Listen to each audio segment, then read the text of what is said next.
Planet Earth, hundreds of millions of years in the future.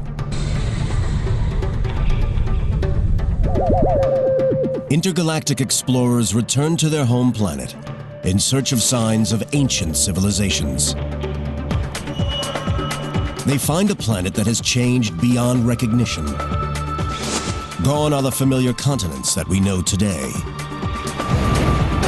Instead, they find a giant landmass with huge mountain ranges, massive frozen snowfields, and glaciers. The once thriving metropolis they seek has disappeared.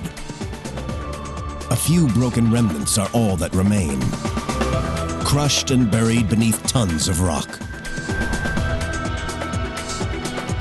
Could this be a future vision of Earth? Naked Science asks, what forces could create such a bleak and barren world? And investigates how the awesome power of colliding continents shapes and reshapes our planet in an endless cycle of construction and destruction.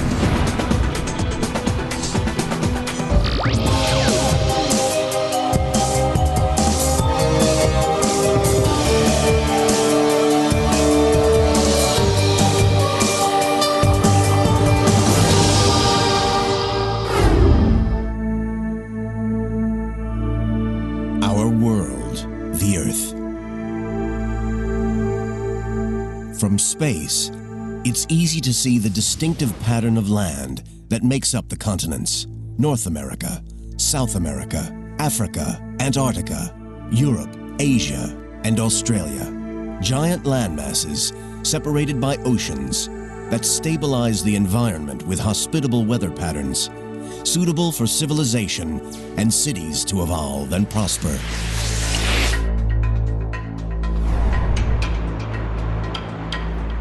Now imagine our planet ravaged by storm force winds, subjected to extremes of temperature, giant freezes, heat waves, and droughts. A world where cities are crushed and destroyed, where Africa tramples New York underfoot, and London freezes at the North Pole. The geological future of New York is going to be rather traumatic. North America and Europe are going to collide with one another. The world as we know it will be unrecognizable. This is not a portrait of the Earth after a devastating global disaster.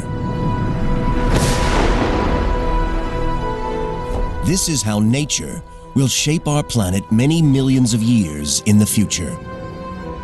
This incredible remodeling is just part of a natural cycle that has shaped the Earth for the last 4 billion years, and will continue to do so until the sun finally destroys its surface once and for all. Today, our continents may seem solid, safe, and forever fixed in place, but they are none of those things. These great landmasses are constantly on the move. Speed up the last few billion years, and one can see the continents sailing across the globe. Powerful forces deep within the planet rip the continents apart and then smash them together in an ever-changing cycle of death and rebirth. Oceans disappear, mountains crumble, and rise again. Landmasses form and reform. Colliding continents are the mightiest force on Earth. When we look at the history of planet Earth, we see that it is full of change. Change is part of nature, and this change continues today and will continue into the future.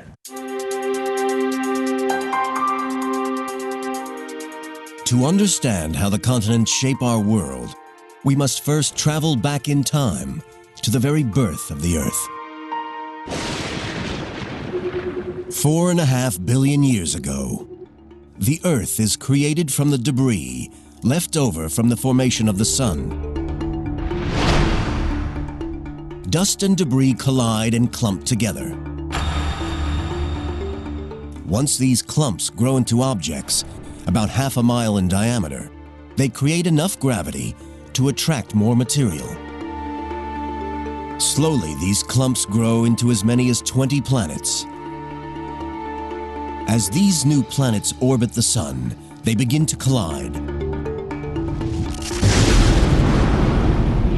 One collision with the planet Theia, which creates the Moon, obliterates the surface of the Earth. The energy from the collision makes the Earth incredibly hot. At around 11,000 degrees Fahrenheit, it's more than 7 times hotter than the inside of a cremation furnace. Earth is a massive molten ball of boiling lava. This is primeval hell, where thousands of asteroids and comets bombard our world. But deep within the planet, a process starts that will lead to the first land. The heaviest elements, lead and nickel, sink down toward the center of the Earth to form a molten core.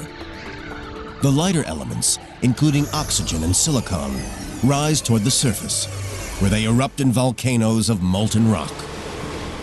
Slowly, the Earth's surface cools. Molten lava solidifies to form patches of crust, the seeds of the first continents. But even as the first land is born, it faces a battle to survive. We were being bombarded by a large number of asteroids very early in the history of the planet. So there's a lot of dynamic change from being walloped by giant impacts, disturbing things. Geology professor Sam Bowring is an expert in early Earth and the genesis of the continents. When we had an early crust is an interesting question. I suspect we had an early crust from day one. The question is, how long was that preserved? When the Earth was being bombarded constantly by asteroids, the chance of preserving any small chunk of that crust was very low.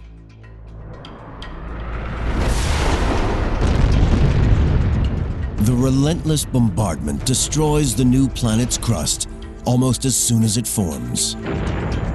This recycling of the surface continues for many millions of years. But as the flux of asteroids began to wane, and as the Earth matured a little bit, I suspect the early crust lasted a little bit longer. Eventually, the barrage from asteroid impact slows down. The surface of the Earth continues to cool. But the Earth is missing one vital ingredient: oceans. Where Earth got its water has been a controversial topic over the years. I think most people now think that many meteoritic bodies actually contain quite a lot of water. Water carried by meteors and asteroids may form the oceans that surround the first continents. The Earth, 4.4 billion years ago. Our planet is now 150 million years old, and the first primitive landmasses have formed. They are not like the 7 instantly recognizable continents of today. They are just small rafts of rock floating on the mantle. But now a type of rock appears on the Earth's surface that will form the nucleus of future continents. A rock buoyant enough not to sink into the bowels of the Earth. Granite. In South Africa, in the Kaapvaal region southwest of Johannesburg, geologists examine ancient granite that has survived the ravages of time. These are the ancient remains of what some people consider to be the first true continent. We're looking at the relics, the remnants of the first continental nuclei. This is one of the oldest, but certainly the best preserved continental nucleus in the world. Geologist Alex Kisters studies how granite formed the first continents. The rocks here are so important because they are remarkably well preserved, much better than anywhere on Earth. And that allows us actually to study processes that were involved in the formation of these early crustal rocks. Kisters is collecting samples to date the age of the granite. We're drilling these little rock cores, taking them out, and then sending them off later onto the lab to be dated.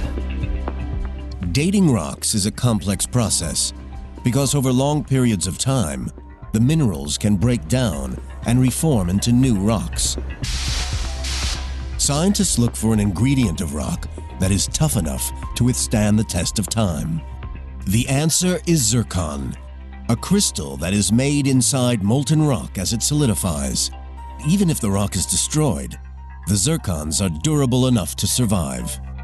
Zircon is an incredibly interesting mineral, and it incorporates uranium and excludes lead, and that sets us up to have basically nature's time capsule. To illustrate this process, imagine that this hourglass is a newly formed zircon crystal. Sand in the top represents uranium. The sand in the bottom represents lead. Over millions of years, the uranium in the zircon turns into lead. Measuring the relative proportions of sand in the top and bottom of the glass reveals how much time has passed. Uranium's relentless decay into lead gives us a natural clock. Using this technique, geologists date this granite at 3.5 billion years old. This makes it some of the oldest rock on the planet. These rocks make up a major part of what is known as the Kopval Craton. A craton is an ancient raft of rock, light enough to float on the mantle, and around which a continent will grow. Ancient cratons have also been found in the heart of the Australian and North American continents. The craton here in Kopval in South Africa stretches for 463,000 square miles. It's almost twice the size of Texas. Without granite, the craton and modern continental crust wouldn't exist. Granite forms when minerals in the crust melt, then react with water, cool, and crystallize. Because it is made of lighter minerals, granite is less dense than other rock in the mantle, so it floats on the surface and mixes with other rocks to form rafts of land. The Kopval Craton is not totally built from granite. The oldest rocks here are these amazing pillow lavas exposed along the Komati River. 3.5 billion years ago, they form under the sea as lava emerges from an underwater volcanic vent. Upon contact with water, the lava immediately gains a solid crust, which then cracks and oozes additional large blobs called pillows. These rocks are amongst the oldest that we know. It's basically identical to pillow lavas that we see on a recent ocean floor or in settings like Hawaii. The Komati pillow lavas begin their life on the ocean floor, but are pushed up out of the sea to form part of a continent. But where did the granite come from? To create it, you need the right mix of minerals. A new theory suggests that life itself may have provided the missing ingredients. It may sound like an outlandish idea, but there's some evidence that living organisms that use photosynthesis appeared around the same time that the continents began to grow, 3.8 billion years ago. Scientists suggest that early organisms, microbes, help speed up the breakdown of rock emerging at the Earth's crust. Over hundreds of thousands of years, this rock breaks down into new minerals, which sink back into the mantle. Deep below the surface, they heat up and form granitic magma. The magma rises into the protocontinent, freezes, and forms huge solid rafts of granite. Now stabilized, the craton begins to grow, forming new baby continents. But cratons are not the only factors at work. More powerful forces are building up deep within the planet. Forces that have the power to rip apart landmasses and smash them together, changing the face of the planet forever.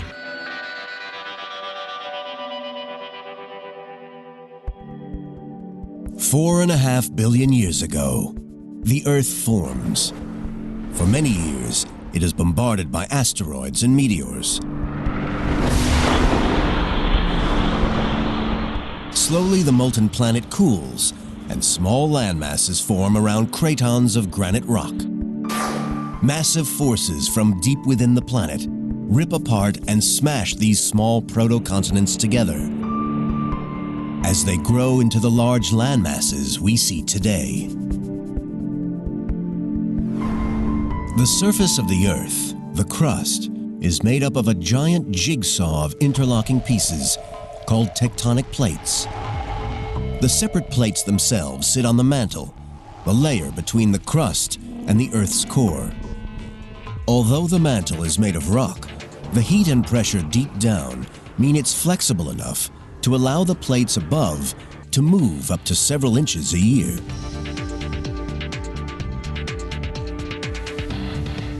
Evidence for the theory of continental drift was first proposed in 1912 by German scientist Alfred Wegener. He noticed that identical fossils were discovered oceans away from each other. Paleontologist Professor Mark McMenamin of Mount Holyoke College in Massachusetts is an expert in fossil records. Wegener noted that a freshwater organism cannot cross a salty sea. And so if you find the fossils of a freshwater organism or a land creature on two continents that are now greatly separated by distance, they must once have been closer together. By identifying like fossils on different continents, scientists can map which continents were joined in the past. The fossil distributions will tell us where fossils occur and how the continents must have been juxtaposed. Fossils that are identical but occurring in very different parts of the world imply that the continents have drifted. When he first proposed his theory of continental drift, Wegener was laughed at. The idea that continents could actually move was considered preposterous. The problem was, he didn't know how the continents moved. The missing mechanism wasn't discovered until the 1960s. Plate tectonics is powered by heat. Plate tectonics is being largely driven by the fact that the interior of the Earth is much hotter than the surface. The temperature at the center of the core is 10,000 degrees Fahrenheit. It's as hot as the outer parts of the sun. Much of the heat is left over from the collisions and massive bombardment during the early days of the Earth. The rest comes from radioactive decay of heavy elements in the core. Heat escaping from the core creates convection currents in the next layer of the Earth, the mantle. The process is like a lava lamp, where heat from the bulb at the bottom creates convection currents in the oil, pushing the synthetic lava upward. The heat melts part of the mantle and sends plumes of magma, molten rock, rising to the surface. It rises between cracks in the plates, creating new rock that pushes the plates apart. I think that plate tectonics is virtually inescapable on this planet. It's an exceedingly efficient way to cool the interior of the Earth. This formation of new rock splits apart and separates the plates and the continents sitting on them. Today, the majority of this new rock forms under the sea, creating vast interconnected volcanic mountain ranges that extend through all the major oceans of the world. One range can clearly be seen at the bottom of the Atlantic Ocean, along the Mid-Atlantic Ridge. It stretches more than 12,000 miles from the sub-Antarctic to the Arctic. It comes to the surface in a few places. Iceland was created from volcanic lava, bubbling up at the junction between the North American and Eurasian plates. It's one of the few places on Earth that one can actually see continents being pushed apart. We are watching here geological structures that you cannot really watch anywhere else. It's like a big textbook of geology. This is where the Earth's crust is being made. Pál Einarsson, professor of geophysics at the University of Iceland, monitors the mid-ocean ridge where the continental plates are splitting apart. The ridge in Iceland is almost 3 miles wide. On one side is the North American plate, on the other side, the Eurasian plate.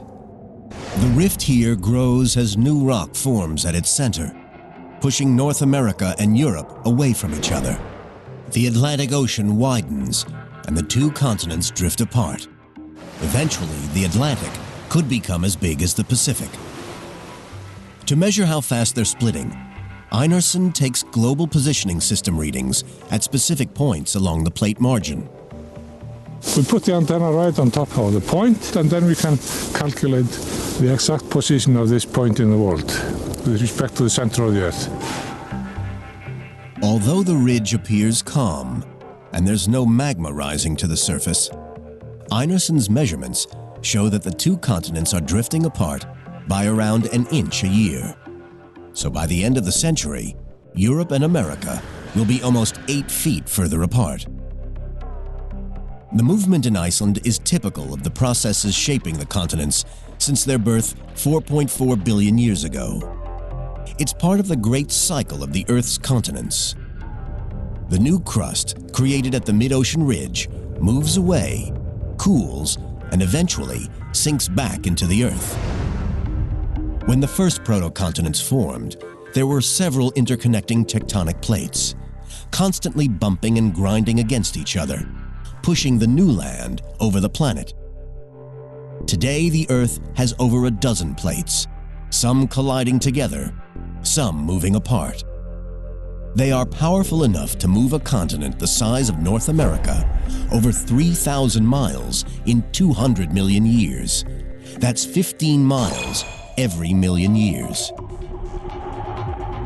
The Earth, 3.4 billion years ago, and plate tectonics pushes the proto-continents together. They combine to form ever larger tracts of land. Scientists suggest that cratons combine with other cratons to form a supercontinent, a huge continuous stretch of land. It's called Valbara. Scientists are unsure of its exact shape or size, as only a few pieces, like the craton in South Africa, still remain. But Valbara's days are numbered. A rising plume of heat is growing beneath it. It's about to rip the world's first supercontinent into pieces.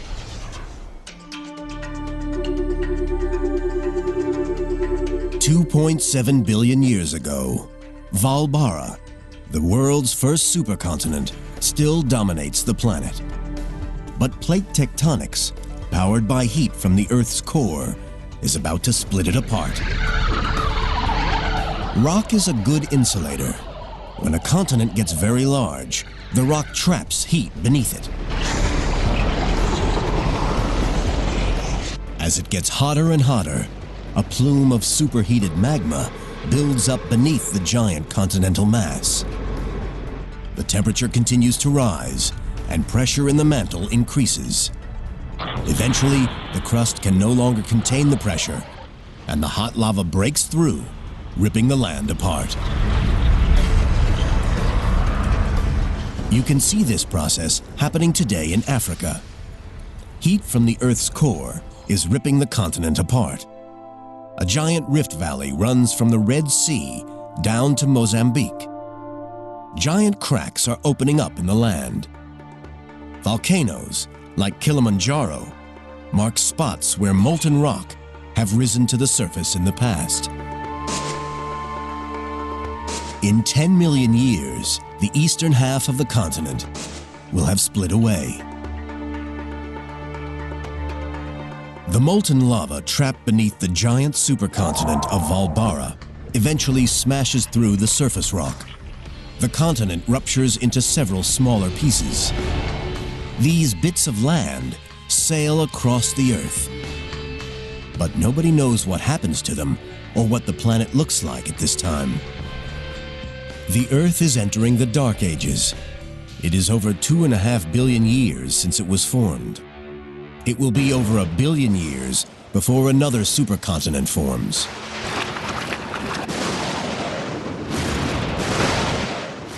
The Earth is entering a deadly cycle of destruction and rebirth.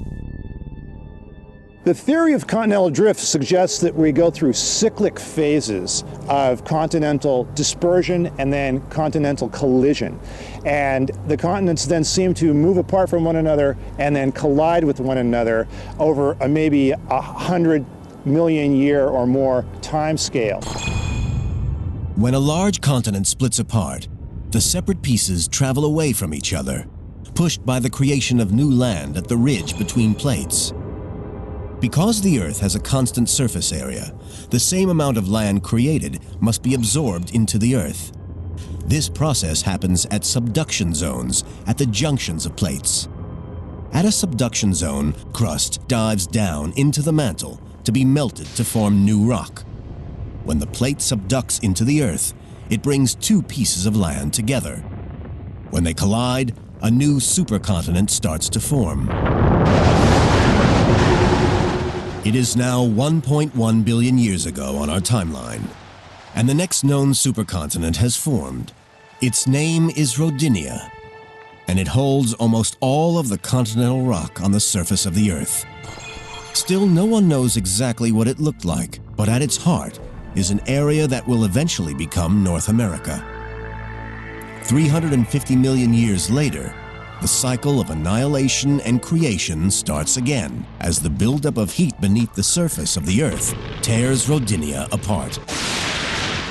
When Rodinia splits, it forms several smaller continents that for millions of years drift apart and then drift back together again to form Gondwana, a supercontinent in the southern hemisphere.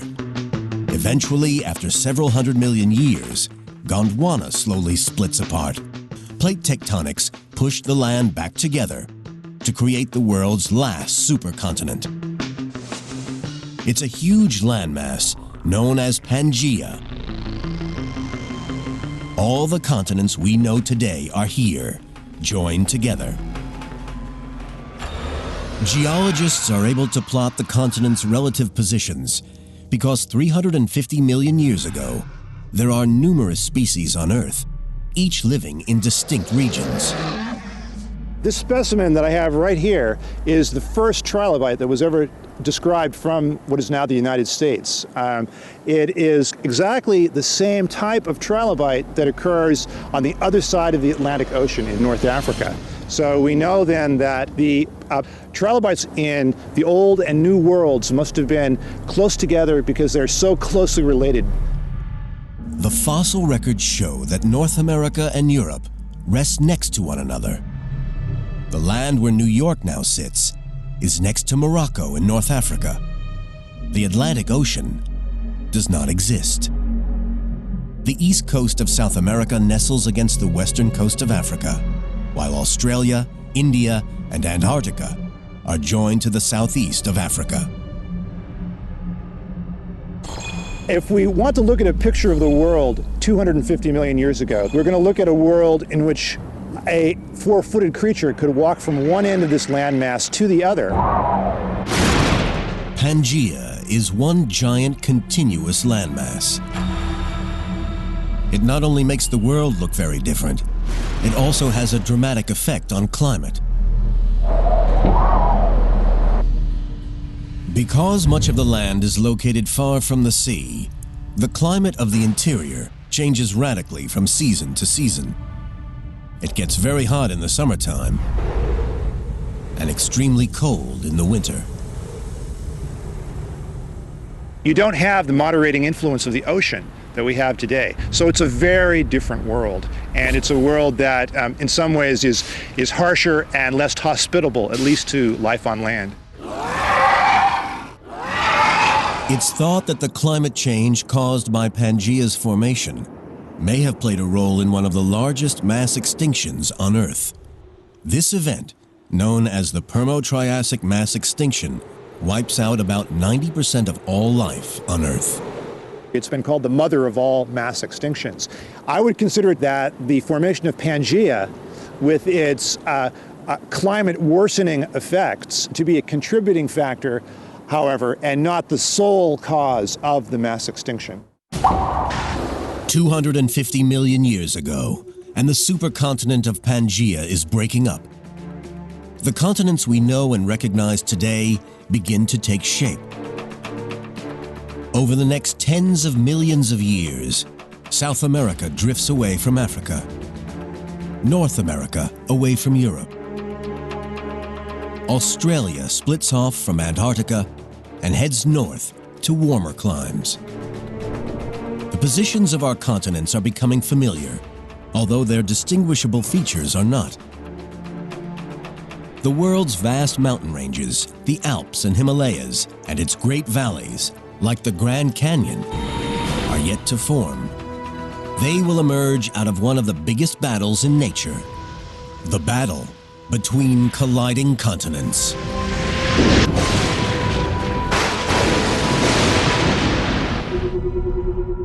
Earth, 100 million years ago. The continental map of the modern world is gradually becoming recognizable. But a battle is still raging between the continents that will change the face of our world forever and create some of the most extraordinary geological features on the planet. As the continents move slowly across the Earth, crust and rock is dragged back down into the Earth at subduction zones between the tectonic plates. But when continents collide at the plate junctions, sometimes there is a battle for supremacy. If neither plate will submit and drop down to be consumed by the mantle, then both the continents slowly smash and grind into each other. These pinch points of continental collision build mountains.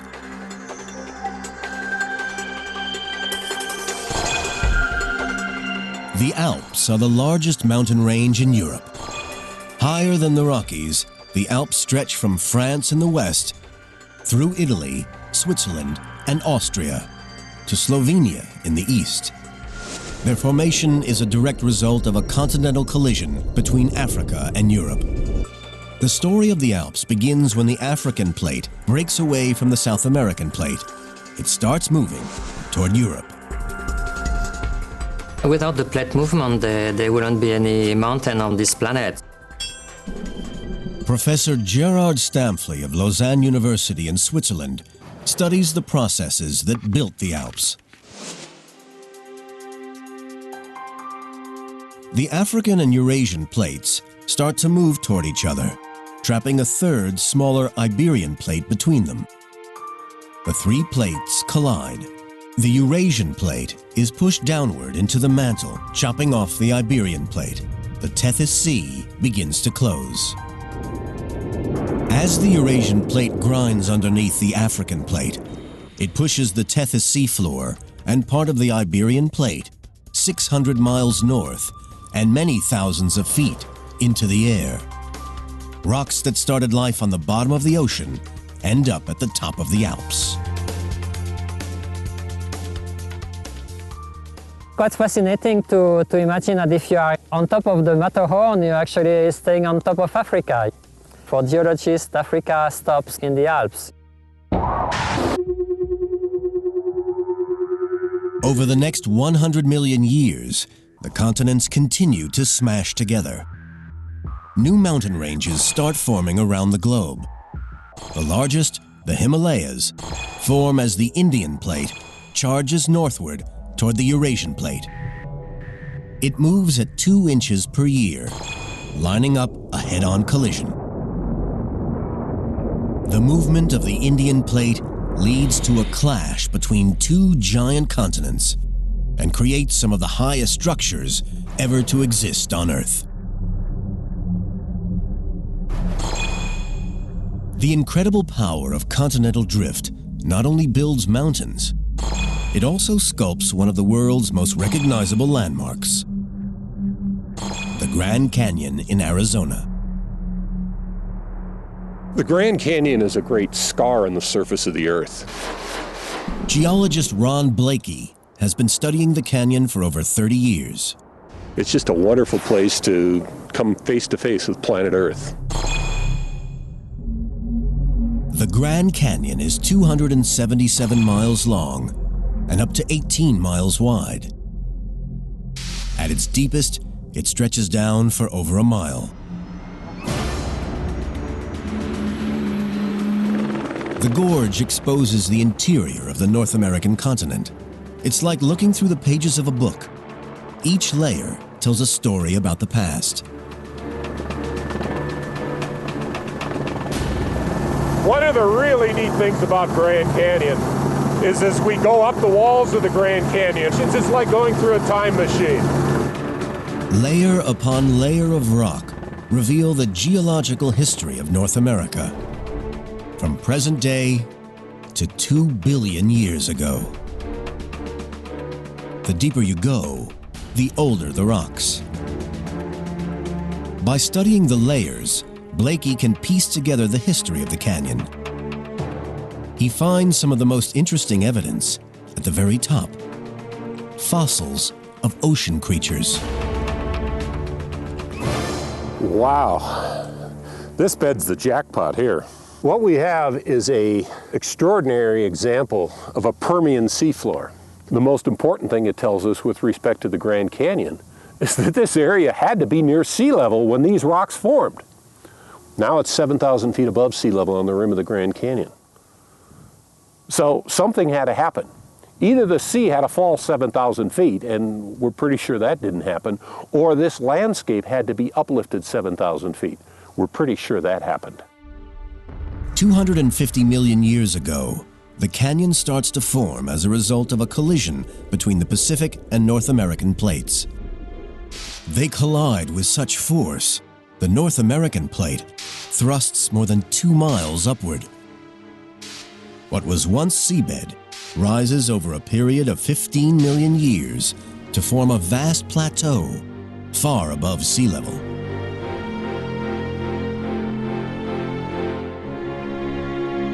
It stays that way for millions of years until it is transformed by water erosion.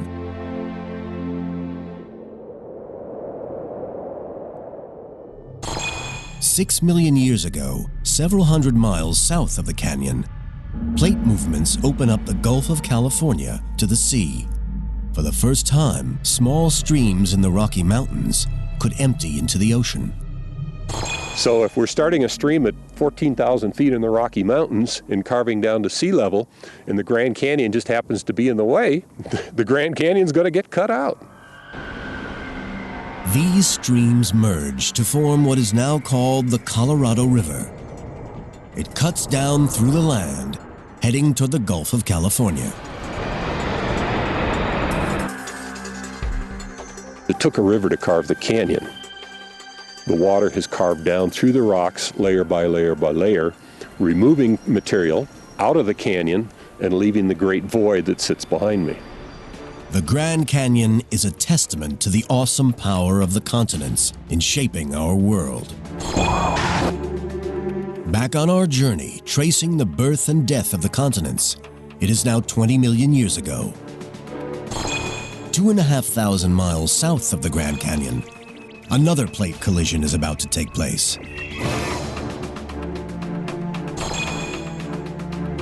The map of the modern world is almost complete.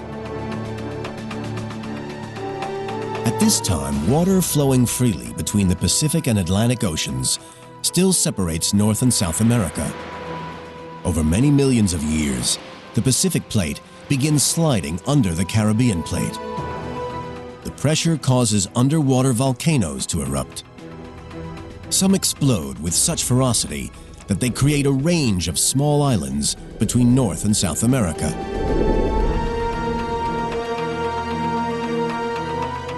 Over the next 17 million years, ocean currents deposit sediment in gaps between these new islands.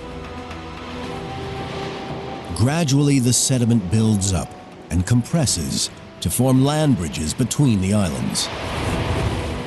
3 million years ago, the Isthmus of Panama, a narrow strip of land, finally joins North and South America.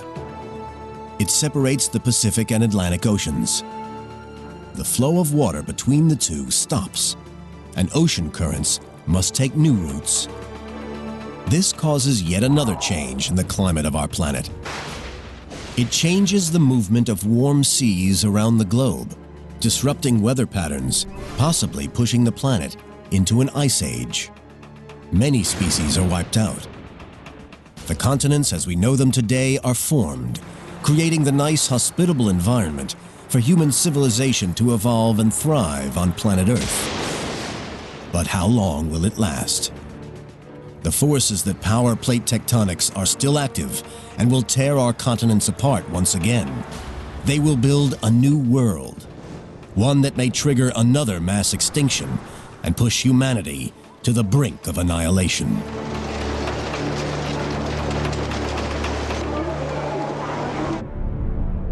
A view from space reveals Earth's continents as we know them today. There are 7 in total, but some are separated by a political divide rather than a geographical one.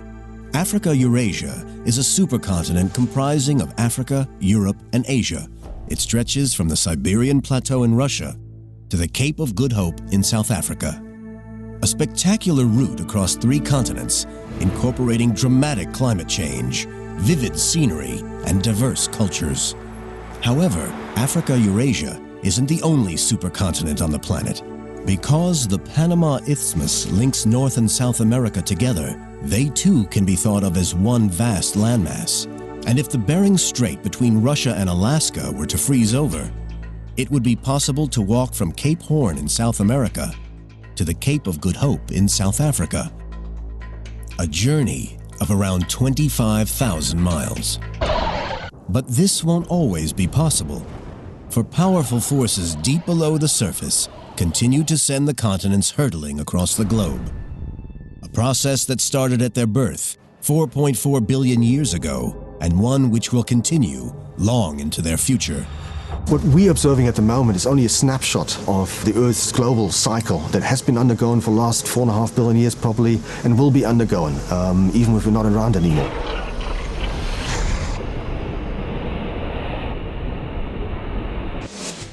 The global continental cycle has another impact on our world. It causes many natural disasters. Plate movement creates stress points, which lead to volcanic eruptions. As continents split apart, instability at the plate junctions causes earthquakes that rip apart whole communities.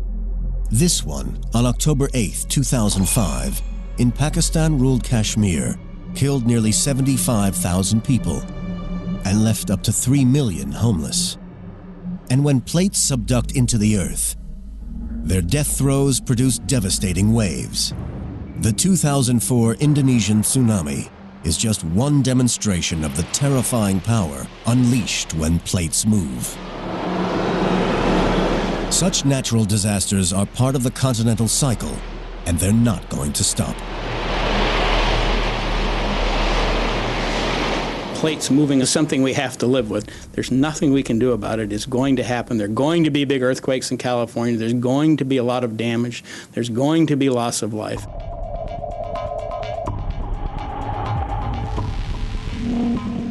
In recent years, it seems as though natural disasters, powered by the movement of the continents, have been on the rise. But what we are witnessing is an increase in awareness, rather than an increase in the number or severity of natural disasters. I think what we're really seeing here is a very raised consciousness of the public. With instant communication abilities, much more publicity is given to volcanic eruptions and earthquakes. We are observers to only a very short period of the life of the Earth. If we could monitor earthquakes and volcanic activity caused by plate movements over millions of years, we would see a very different picture. When you look at something over 10 years, you might have 10 major earthquakes. The next 10 years you might not have any, but that's not significant. It just is related to the short period of time that you're making the observation at. When you start looking at hundreds, thousands, and millions of years, all that averages out. It's impossible to predict exactly when the next disaster will occur. But it is possible to predict where it will happen. The plate boundaries. Map the location of earthquakes and volcanoes, and they line up with the cracks between plates. Plot where these plates will move over the next tens of millions of years, and the future looks bleak for many of the world's cities.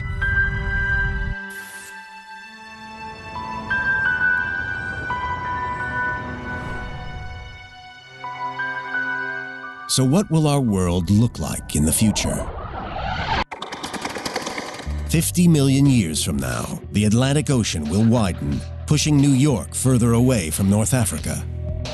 Meanwhile, in the southern hemisphere, Australia will be on a collision course with Southeast Asia, and in Europe, Africa will head north, closing the Mediterranean Sea.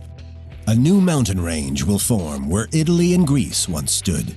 Known as the Mediterranean Mountains, they will be as big as the Himalayas, extending from Spain across southern Europe, through the Middle East, and into Asia. 100 million years in the future, and the power of continental movements will render the surface of the Earth unrecognizable. The Atlantic Ocean will continue to widen, but a subduction zone will form along its western shoreline. The first sign of it can be seen today in the Caribbean, the Puerto Rico Trench. This trench will grow north and south along the east coast of North and South America. This vast subduction zone will consume the Atlantic Ocean, dragging Europe and Africa back toward the Americas. 250 million years in the future, intergalactic explorers returning to their home planet will find a world very different to the one in their records. There will no longer be 7 continents, but one gigantic landmass containing most of the land on Earth. They could find it a barren, frozen world. The explorers search for the remains of our cities, but when Europe and America collide, any cities along the coastlines will be gradually destroyed. The geological future of New York is going to be rather traumatic. In the long term, New York is going to be at the site of a continental collision. North America and Europe are going to collide with one another and produce a distinctive suite of rocks which will eventually be crumpled between the two continents as they collide. New York and its neighbors will be crushed and buried beneath the surface, leaving no more than a few remains. In the future, geologists will be able to find remains of New York City trapped in the rocks themselves, either buildings or plastic bottles or old autos and their parts. All of these things will be incorporated into the fossil record and will be recognizable to a future geologist who knows what she or he is looking for.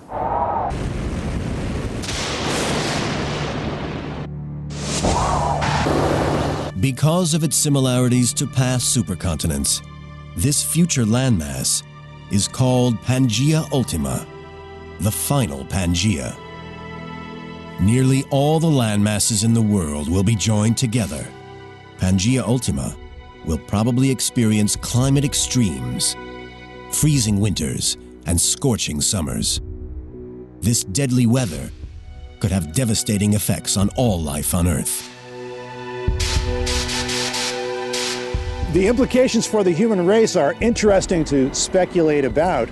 Certainly, the disposition of the continents over time will affect Earth's climate, and that will in turn have an influence on which organisms survive, which go extinct, and could be a factor in future mass extinctions. The world we know is inching slowly toward its own destruction. The processes that shape the surface of the Earth are never going to change. We're going to have earthquakes, we're going to have volcanoes, we're going to have tsunamis and hurricanes, regardless of whether humans inhabit the planet. And so the planet will always be here, probably. Plate tectonics will operate for the foreseeable few 100 million years. The question is whether humans will be here to witness it or not. But even Pangaea Ultima might not be the end of the story. The forces that created it may eventually rip it apart and start the cycle of death and rebirth again. But by then, the impact of colliding continents could have been too much for our species. With our cities destroyed and the climate severe, we may have already left our planet in search of a safer home.